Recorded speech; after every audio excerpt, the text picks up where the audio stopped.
Cette semaine, nous avons découvert le nord de la Grèce, vu des paysages à couper le souffle, passé 24 heures dans un van, vu une faune variée, fait des rencontres touchantes et découvert ce qu'était l'hospitalité grecque. Nous, c'est Mathilde et Arnaud, et depuis le 9 mai 2025, on voyage en stop sur les routes du monde, avec quelques objectifs en tête. Voyager sans prendre l'avion en respectant l'environnement, prendre notre temps et surtout rencontrer les autres. Actuellement, on traverse l'Europe, en direction de la Turquie pour atteindre l'Asie. Mais pour ça, on n'a pas d'itinéraire. On fait du stop et on voit où ça nous mène.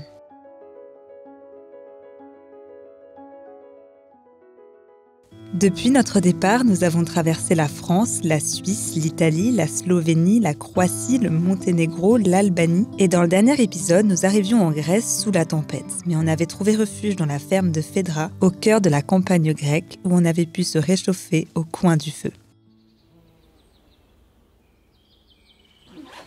Voilà, on est en train de remballer les affaires. Tout est sec, vraiment. On a eu une chance incroyable de tomber ici. C'était trop bien. On a passé 24 heures vraiment trop cool. Et là, Phèdra va nous déposer dans la ville de Parga. Je ne connais pas du tout, mais a priori c'est très joli. Donc on va se laisser porter et on va aller voir ce que ça donne. Au large de cette baie à l'eau bleue turquoise se trouve le petit village de Parga, construit sur les collines et parsemé de plusieurs maisons colorées.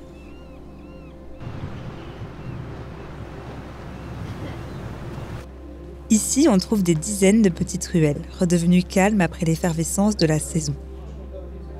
On arpente chaque petite allée, on observe chaque détail et on salue les quelques habitants que l'on croise, même s'ils sont souvent endormis. Ce qui nous a marqué en arrivant, c'est ce château qui trône au sommet de la colline. Il avait été bâti pour protéger la ville des attaques ottomanes au XIVe siècle et depuis, il a été détruit et reconstruit plusieurs fois. Alors, on quitte le centre-ville. Pour rejoindre le sommet de la colline, nous sommes accueillis par le calme. Ici, nous avons une vue sur les alentours. Et ce qui nous marque en premier, c'est les multiples falaises qui se trouvent juste en face de nous, à quelques mètres du village. Les différentes nuances de bleu dans l'eau et les petits édifices religieux qui se trouvent sur certains rochers, en plein milieu de la mer. On passe environ 1 heure à profiter de la vue, du calme et à admirer les mouvements de l'eau autour des rochers.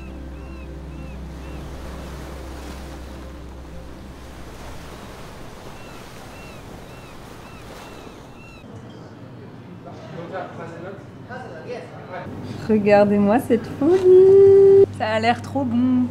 Petite pause goûter. C'est des loukoummas. Loukoummas. Ça nous a donné trop envie. C'est des petites boules. Des boules frites avec... tu mets ce que tu veux dessus. Ça a l'air trop bon! Cette pâtisserie appelée lokma est très populaire dans le sud de la Grèce. Elle s'apparente à des petits beignets recouverts de miel. Mais ici, ils sont revisités, recouverts de noisettes et de biscuits. C'est bon. Oh là là, vous pouvez sentir à quel point c'est gras et bon. Nickel. Ah ouais, franchement, c'est naturel. On a passé le week-end à Parga. On avait pris un hôtel dans le centre. C'était pas trop cher. Ça m'a permis de bosser sur mes montages, etc. Et là, on va repartir à l'aventure. L'aventure en Grèce, ça y est. Et vous avez vu, j'ai retrouvé un bandana. Pour ceux qui n'avaient pas suivi le drame de ma vie, j'avais perdu mon bandana en Croatie. Et là, j'en ai retrouvé un hier. Bon, je suis pas hyper fière parce que normalement, j'achète rien de neuf, j'achète tout d'occasion. Mais là, j'ai pas résisté. Petit déjeuner. C'est un bourrec. Je sais plus si c'est un bourrec. Marqué potato pie. Tarte à la patate. C'est bon. Ça a l'air bon. Nous allons faire pour la première fois du stop en Grèce. Ouais. Sans destination, sans rien. Pareil que c'est difficile. Les gens qu'on a rencontrés nous ont dit que des fois ils attendaient 6 heures. Même sous la pluie, personne ne s'arrête. Donc ça va être sympa. Ouais, mais tu m'as dit que tu avais réussi à te détacher des a priori pour te faire ton propre avis. Ouais. Et ça, c'est très important. Bien ce qui se passe. Quand on voyage en stop, on ne sait jamais à quoi va ressembler la journée. Mais le plus important, c'est de rester optimiste. Bon, on s'apprête à lever notre premier pouce de notre aventure en Grèce. Tout le monde nous a dit que faire du stop en Grèce était extrêmement difficile. Alors on s'attendait à attendre des heures. Et pourtant, aujourd'hui, les choses ont été bien plus simples que ce qu'on avait imaginé. On attend une quinzaine de minutes avant que la première voiture s'arrête. Il s'agit de Kate, une Anglaise en vacances qui nous emmène une trentaine de kilomètres plus loin, au cœur d'un canyon.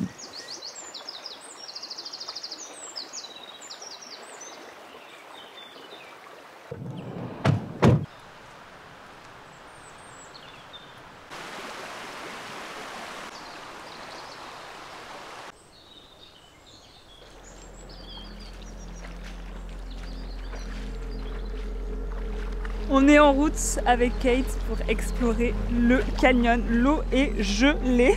On marche à même la rivière. En vrai, c'est incroyable d'être là parce que je savais pas du tout qu'il y avait ça. Et là, on s'embarque avec elle. C'est trop beau. Entre les roches étroites s'écoule une rivière dont l'eau provient directement de la montagne, avec une température qui ne dépasse jamais les 10 degrés. Mais Kate n'a pas l'air effrayée par cette basse température. Alors bien sûr, on décide de la suivre. Wow, c'est gelé. Elle monte super haut. Au début, quand Kate s'est arrêtée, elle nous a dit « Je vais dans des springs, est-ce que vous voulez venir ?» On a dit oui, comme d'habitude, mais on pensait que c'était des hot springs. Genre, je m'imaginais lézarder dans des sources d'eau chaude. Allez, je me retrouve à traverser un canyon avec de l'eau qui monte jusqu'aux genoux. Ouais.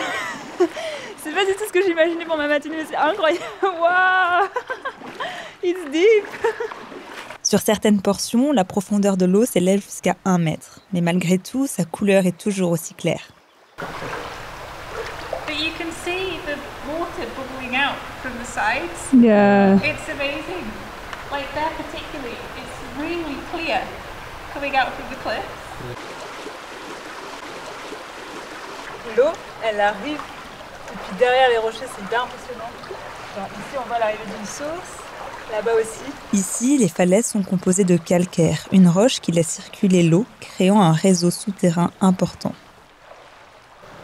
Je fais des petites pauses régulièrement pour que mes pieds puissent se réchauffer parce que l'eau est trop froide, je peux plus bouger mes orteils. Allez, j'ai attendu 2 minutes là, on va y repartir. Il faut faire vite quoi, il faut pas réfléchir, il faut y aller.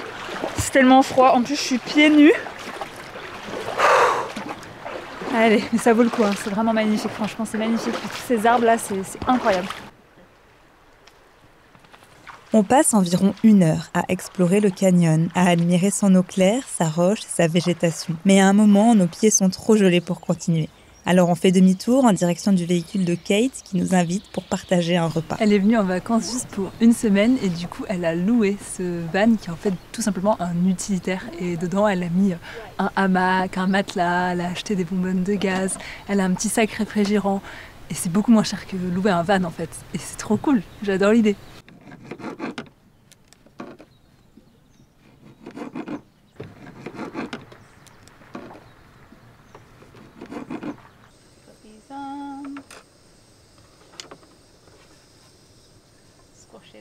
Kate nous a énormément inspirés par sa simplicité.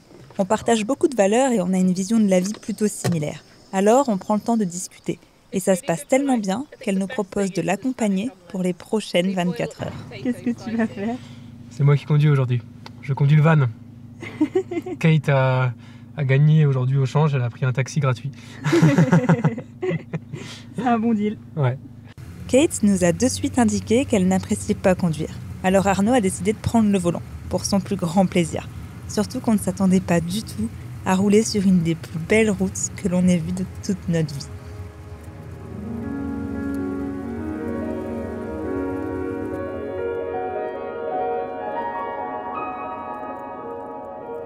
On se trouve au cœur d'une lagune, presque fermée sur la mer Ionienne. Cette route traverse la lagune et nous donne l'impression de rouler sur l'eau.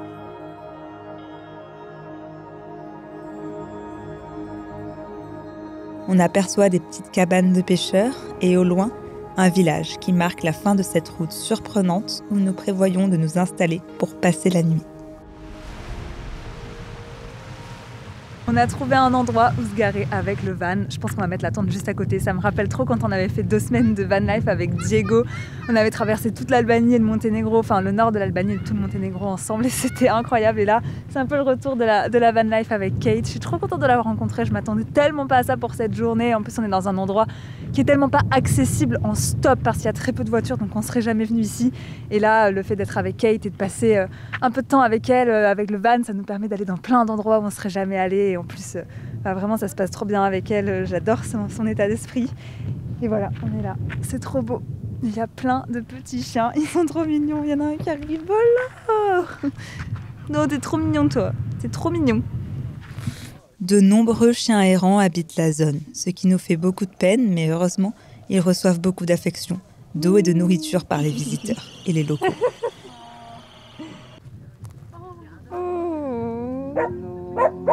Après avoir pris le temps de les câliner, on part se balader dans les environs. Et la lumière du soleil qui descend lentement vient sublimer le paysage. On marche sur le petit chemin qui est vraiment au milieu de l'eau. C'est trop beau, c'est tellement calme. C'est magnifique. Ici, on a l'impression d'être coupé du monde et de se trouver au milieu de rien.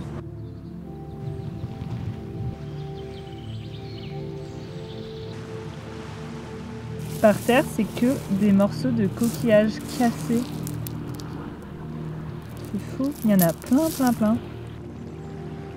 Cet endroit était vraiment d'une beauté époustouflante, donnant une vue sur les montagnes, le tout sublimé par un ciel coloré et une atmosphère paisible.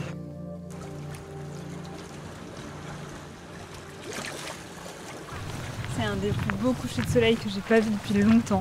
C'est magnifique, l'endroit est incroyable. Et les couleurs du ciel sont incroyables. Et c'est tellement calme, il y a juste le bruit de l'eau. Trop heureuse d'être là, vraiment trop heureuse d'être là. Je me sens tellement bien quand je suis connectée à la nature comme ça. J'aime trop. So, what do we have tonight? Complete pasta, vegan pesto and chickpeas. And for you? I have pasta, pesto, tuna. It's almost the same. Il est 7h30 du matin et il y a Kate qui vient de venir frapper à notre tente pour nous dire qu'il y avait des dauphins.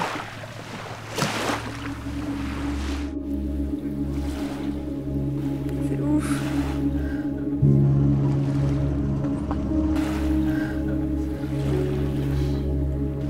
On ne le savait pas avant d'arriver, mais cette lagune abrite une faune variée, telle que des dauphins, des tortues et de nombreuses espèces d'oiseaux. Après une matinée riche en émotions, on reprend la route. On longe la lagune et on fait plusieurs arrêts en chemin, en étant généralement accueillis par beaucoup de monde. Good morning.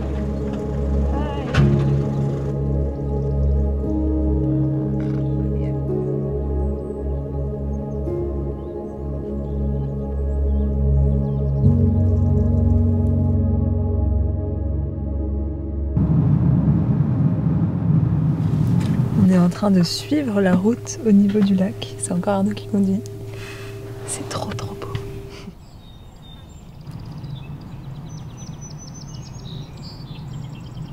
Mais ce matin, on a un objectif très clair. Apercevoir les habitants stars de cette immense lagune, les flamants roses. Alors, on continue notre chemin, en espérant les croiser. Et après quelques minutes, la magie opère. Le flamant rose est reconnaissable grâce à son plumage éclatant et sa démarche un peu maladroite. Ici, dans ce golfe, ces grandes étendues d'eau peu profondes forment un refuge unique. L'eau y est riche en micro-organismes et en algues, ce qui leur permet de se reposer, se nourrir et parfois même nicher. On a passé un long moment à les observer dans le silence.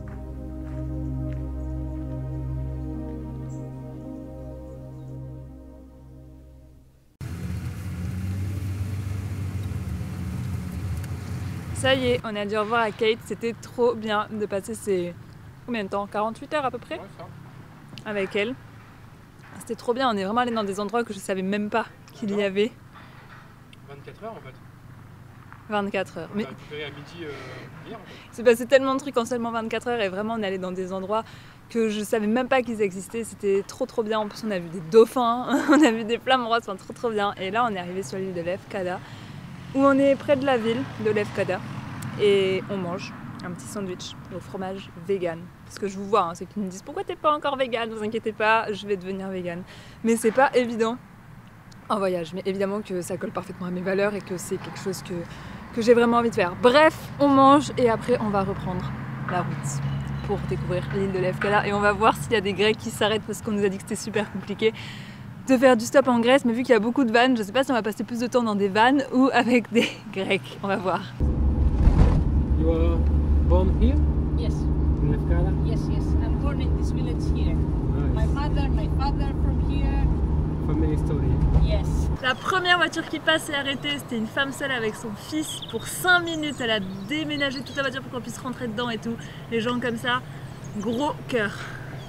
On continue notre route avec Chris, un homme d'une 50aine d'années, mi-canadien, mi-grec, qui est sur l'île en ce moment pour prendre soin de l'hôtel de son père dont il vient d'hériter. On a fait 10 minutes de route, notre conducteur s'est arrêté pour qu'on puisse voir la couleur de l'eau qui est juste là.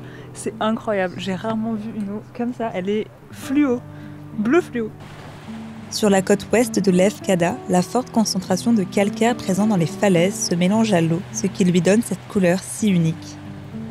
Après une vingtaine de minutes de trajet et plusieurs pauses pour observer la beauté des paysages, on propose à Chris de l'aider dans son hôtel, proposition qu'il a refusée et il nous dépose donc dans son petit village en bord de mer. All right. Very nice Thank you meeting. so much. Yeah, no Nice meeting problem. you. Nice meeting you. Have a lot of fun, okay? Thank you for everything. Yeah. Nothing. Bye. Evcharisto, Chris. Nothing at all. Enjoy your time. Thank you so much. Ciao. See you. See you later.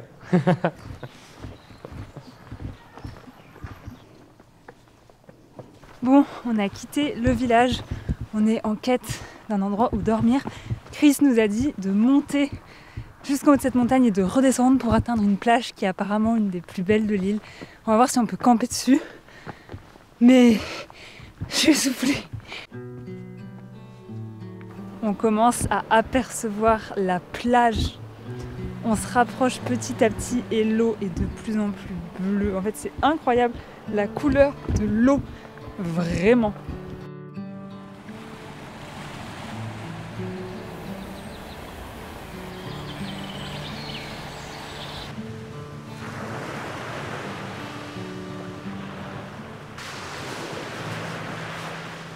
En effet, cette plage aurait été idéale pour dormir. Mais malheureusement, des orages sont prévus cette nuit et les conditions d'accès difficiles ne nous permettront pas d'aller nous réfugier rapidement. En fait, il y a le cœur qui veut dormir sur cette plage et la raison qui dit non. Il va y avoir des orages, c'est pas une bonne idée. On fait donc demi-tour, en laissant derrière nous cette magnifique plage et on part en quête d'un endroit abrité où passer la nuit. On a trouvé une sorte de petite grotte abritée. Qu'est-ce que t'en penses? C'est ok en plan B. Peut-être même en plan C, voire D. C'est pas sexy, hein. Il y a des pierres partout, il fait noir, il doit y avoir plein d'araignées, je pense, là-dedans. Ah, c'est pour ça que tu veux pas y aller. Peut-être. On fait quoi alors? On va en ville, on dit bonjour à tout le monde avec un grand sourire, et on fait une rencontre qui change notre soirée. Ok, ambitieux, vas-y. Ambitieux. Plan B. Mais une fois arrivé en ville, il n'y a pas grand monde. Alors c'est finalement au large du village, au bord de la plage, que l'on décide de planter notre tente pour la nuit.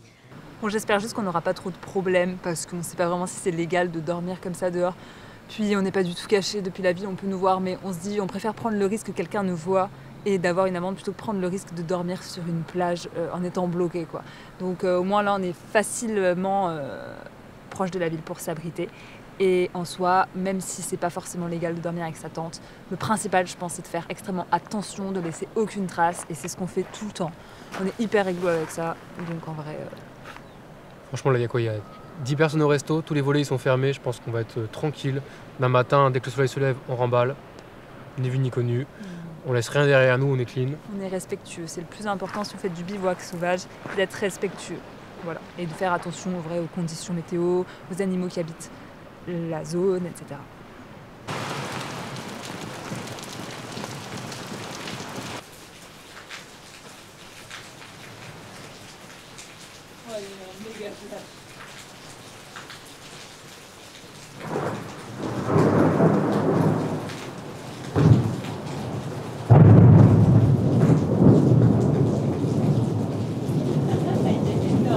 vers 5h30 du matin, on a commencé à voir des éclairs, donc tout de suite on n'a pas pris de risque, on a rangé toute la tente sans savoir si l'orage allait péter 10 minutes après ou 4 heures après, mais on a préféré vraiment ne pas prendre de risque parce qu'en plus on est juste en bord de mer.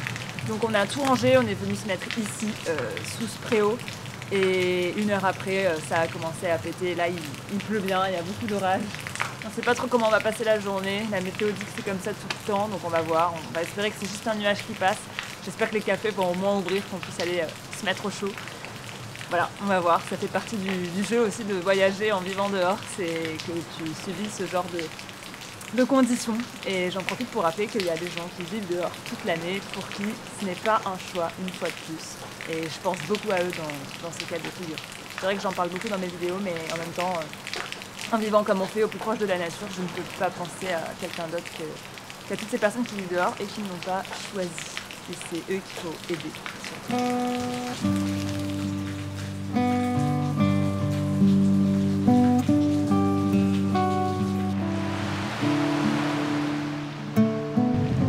Bon, on s'était réfugié dans un café, on a pu charger nos appareils, se faire une petite toilette, etc. On est tout propre et regardez qui est de retour, le soleil! Vraiment, ici on peut pas faire confiance à la météo, c'est une région où ça change tout le temps parce qu'on est en bord de mer. Donc on va reprendre le stop. Je suis trop contente! Oh, c'est trop beau là!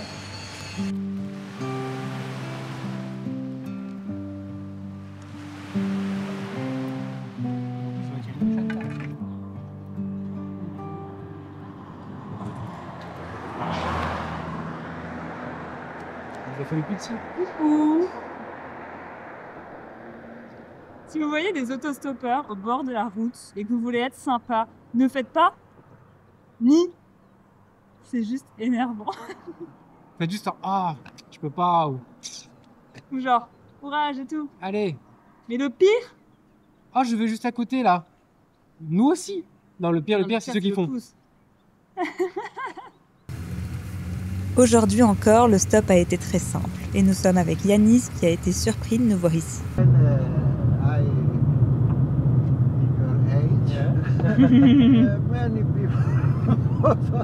Many people in Lefkada?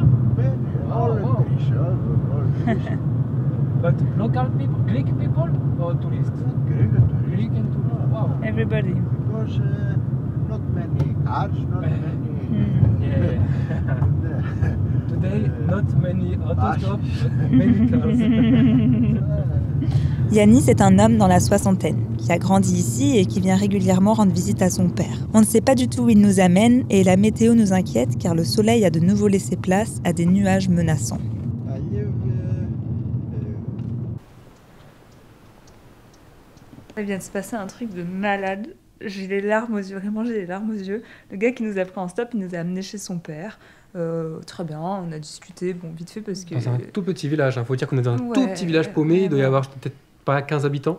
Donc on était chez son père qui a 93 ans. Donc on essayait de discuter comme on pouvait, même s'il parlait pas du tout anglais. Et puis là, il revient. Attends, il est parti, il dit attends, je vais passer un coup de fil. Et Ouais. je crois que je viens de comprendre, en fait il a appelé son frère. Mais oui, et là, on est dans la maison de son frère. Les gars, ils nous ont laissé les clés et tout. Il Son nous a frère, dit- il est pas là, il est à Athènes. On a une maison immense. Je vais pleurer. En plus, il y a la tempête, genre. Je Il vais nous a dit pleurer. en fait il pleut, là on est vraiment dans les nuages, il fait vraiment un temps terrible. Il a dit il pleut, donc cette nuit vous allez dormir là, et si demain vous verrez le temps qu'il fait quoi. Enfin, comment un être humain peut être aussi gentil? Vraiment, je suis trop émue par la gentillesse des gens, la générosité des gens, et on nous dit toujours que le négatif. On se concentre toujours que sur les choses négatives, mais en fait, il y a tellement de bienveillance dans le monde. On n'a rien demandé. Il nous a juste dit, vous dormez où? On a dit, on dort dans une tente. Il nous a dit, ah, mais il pleut! Et on arrive là, genre. Et puis tu sais, il était un peu curieux en mode qu'est-ce que vous allez faire pour manger, il n'y a rien d'ouvert. Je dis ouais, bon, on peut faire juste cuire des petites pâtes ou. Ouais, il nous a dit, si vous avez besoin de manger quoi que ce soit, vous cognez à la porte et tout. Ouais, il va me falloir un peu de temps pour me remettre de autant de... Franchement, incroyable. Poutre apparente, pierre de centaines d'années. Franchement, c'est magnifique. C'est magnifique. Donc on a un immense salon, on a même un lit là-bas, juste pour nous, salle de bain. Je vais me doucher, Mathilde. Ouais, moi Ah, aussi. j'y vais tout de suite en fait. Au final, on aura passé 2 jours dans cette maison.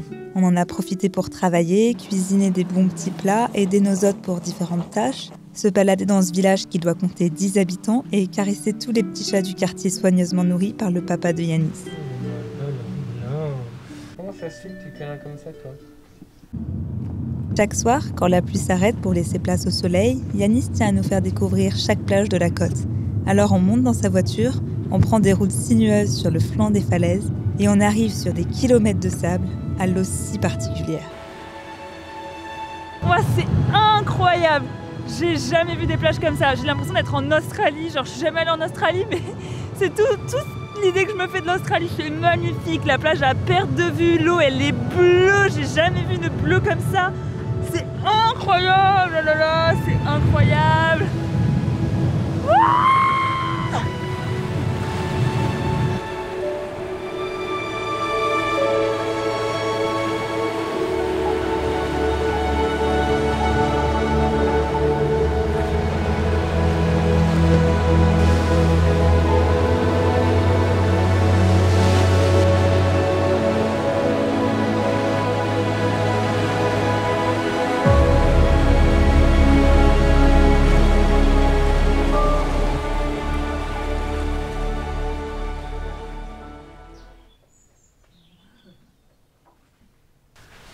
On a passé une trop bonne nuit, ça fait trop du bien d'être au chaud. En plus, il y a eu une méga tempête et là, ça commence à se mettre au beau. Donc on va tranquillement nettoyer toute la maison et reprendre le stop. Après 2 nuits au chaud, normalement les nuages s'en vont bientôt et normalement il fait beau aujourd'hui et demain. Donc on devrait pouvoir dormir sur la plage. On va aller profiter. Yanis se rend au prochain village, alors c'est naturellement qu'il nous invite à l'accompagner. Mais en chemin, il fait quelques arrêts, pour que l'on profite encore un peu de la beauté de cette eau bleue, présente uniquement sur la côte ouest de l'île.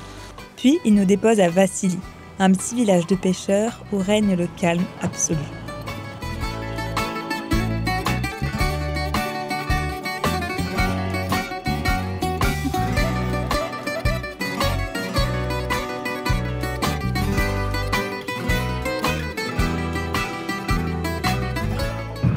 Sur le port, on s'est fait une petite salade et je vais mettre un peu d'huile parce que en fait ça nous manquait tout le temps. Du coup on a acheté de l'huile d'olive mais on l'a mis dans une bouteille de ouzo. Du coup c'est de la d'huile.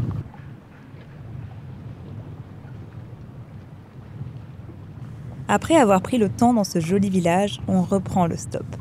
From the South Ukraine, my wife, she's from North.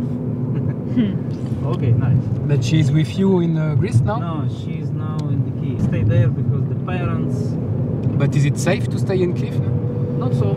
Not so, eh? Yeah, these fuckers every day, some rockets, some drones. Planning to move maybe, but I'm not sure about this one. Where would you like to move? Maybe in the Greece, maybe in Australia. Anyway. We don't like to move anywhere. We like our home. Yeah? I cannot go to Ukraine, otherwise I will stuck there and they will take me and drop to the army. Yeah, without really? Knowledge. Yeah, this is a little bit stupid. So you can't go home, yeah? Yeah, I cannot. Yeah. I need to pay for some permission or for some protection. Just do not touch me because I'm not army guy. From beginning, I go to this military center. I asked them, hey guys, I'm a mechanic, I'm engineer, I can repair the tanks, whatever, yeah, just give me some. Yeah, they said to me, you don't have experience, you're not army guy, fuck off. Yeah, okay. And now they say everybody is army guy, yeah? Yeah, and later on, after 1 year, okay, I leave the country, later after 1 year, they start catching the people and just drop to the army, yeah? Crazy. From beginning they say, no need, and now, okay. Yeah. I try to do something, callings, mails, help, make this, let's call it donation and so on. Nobody don't care, nobody don't need this one. Politics, this is just politics. The people, yeah, the people helping, people doing something, but we need to shoot this politics. Yeah. From both sides. Cette rencontre nous a touchés et nous a rappelé la chance que l'on avait d'être originaire d'un pays qui n'est pas en guerre et d'avoir un passeport qui nous permet de passer les frontières. On se trouve dans le village de Nidri, sur la côte est, bien plus construite, où nous passons notre dernière nuit à Lefkada, avant de reprendre le stop pour rejoindre une région dont tout le monde nous a parlé depuis qu'on est dans le pays, le Péloponnèse. Mais ça, ce sera pour le prochain épisode. Alors n'hésite pas à t'abonner, aimer, commenter ou booster cette vidéo si elle t'a plu. C'est très important pour soutenir mon travail. Et moi, je te dis à dimanche prochain 16h pour un nouvel épisode. Allez, bisous!